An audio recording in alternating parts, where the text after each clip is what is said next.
Hi everyone, welcome back to my channel. If you're new here, my name is Sebastian. I'm from Indonesia and I'm currently in the second semester of my undergraduate studies at the National University of Singapore, pursuing a Bachelor of Business Administration, majoring in accountancy. I'm also a recipient of the full-ride ASEAN Undergraduate Scholarship from NUS. First of all, sorry for the late upload. I've been quite busy in my first few weeks back in Singapore. But in today's video, I want to share my experience of getting accepted into NUS and more importantly, how I received the full-ride ASEAN Undergraduate Scholarship. So without further ado, let's get straight into it.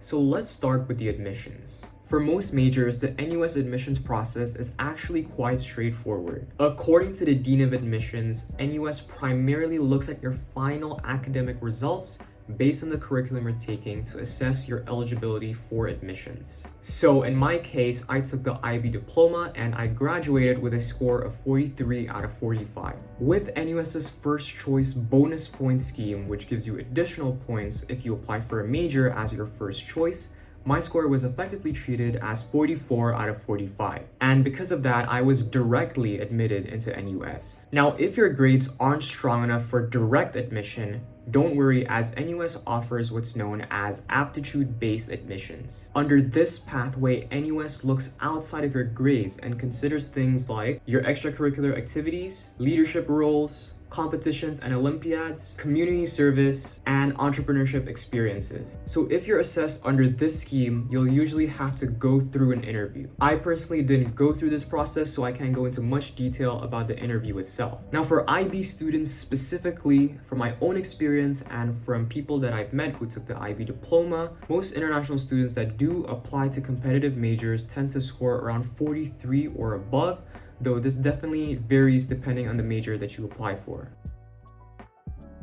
Now let's talk about the scholarship. So one thing that's different about NUS compared to other universities is that you don't apply separately for scholarships. Instead, for international students, all eligible applicants are automatically considered for a scholarship. So basically, the shortlisting process works like this. Applicants are assessed based on the strength of their application. Only shortlisted candidates are invited for interview via email, and the interviews usually take place between January and July, with the outcome released by mid-July. So for me, I received my NUS offer letter on July 10, 2025, which was a couple days after my IB results were released on July 6, 2025. So on the same day, I also received an email inviting me for a scholarship interview, which was scheduled to take place on July 22 via Zoom. Now, when NUS says applicants are shortlisted for scholarships and assessed based on the strength of their application, what does that actually mean? So from my experience, this page right here, the achievement section, is the most important part of your application if you're aiming for a scholarship. In this section, you're required to answer a few short answer questions and to list up to 4 major achievements. Although it doesn't explicitly say it's used for scholarship assessment,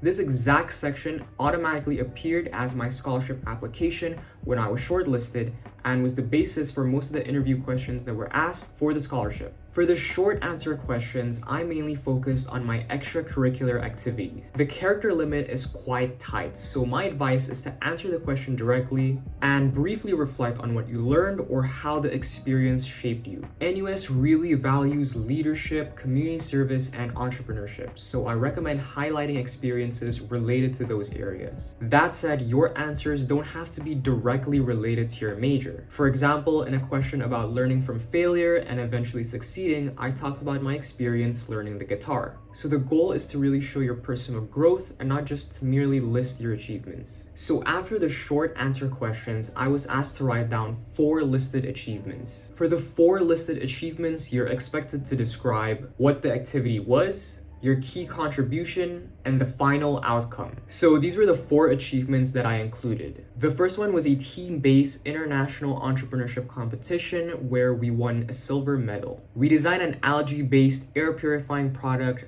and my role focused on product design and financial projection. The second thing I included was my role as a cast trainer and committee member in a school-based musical fundraiser where the funds were donated to an earthquake-damaged school. The third thing I included was another entrepreneurship competition, which was national this time, and where I was the leader of my team. And in this one, we got a bronze medal. And the final thing I included was being in a 2-week immersion and entrepreneurship program that's called the Dato Ko Hui Meng Young Scholars Program. And this one was organized by the Singapore Management University, where my team achieved first place. So as you can see, most of my achievements revolved around leadership, community service, and entrepreneurship. I didn't participate in international Olympiads like IMO, so while those can help, they're definitely not mandatory to receive a scholarship.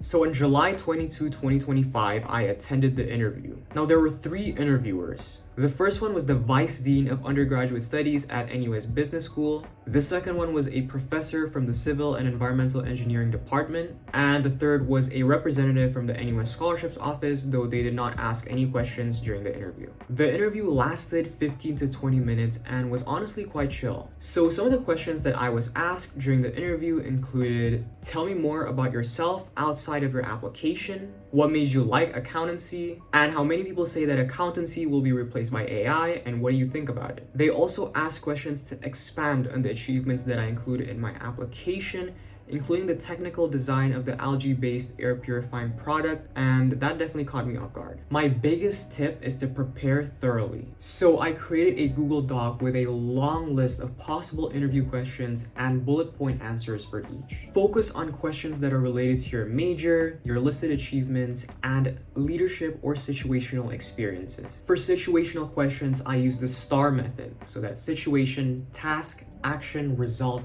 plus reflection. And when they ask if you have any questions at the end of the interview, make sure that you do ask a question that's thoughtful or interesting, and this is to leave a strong final impression. Remember not to sound too scripted though when you answer your questions. Instead, try to sound really passionate about your answers and showing that you have a strong passion for wanting to study in NUS.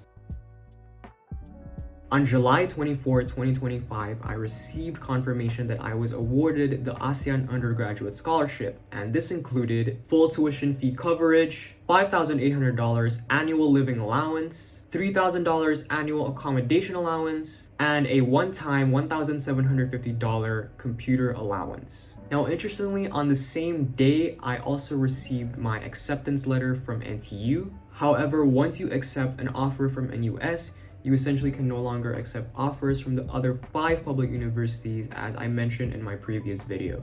So that's my experience getting into NUS and receiving the full ride ASEAN Undergraduate Scholarship. This journey has been incredibly meaningful to me, and I hope you found this video helpful. If you did, make sure to leave a like and subscribe. And if you have any questions, please don't be afraid to leave a question in the comment section below. Thank you all for watching, and I'll see you in the next video.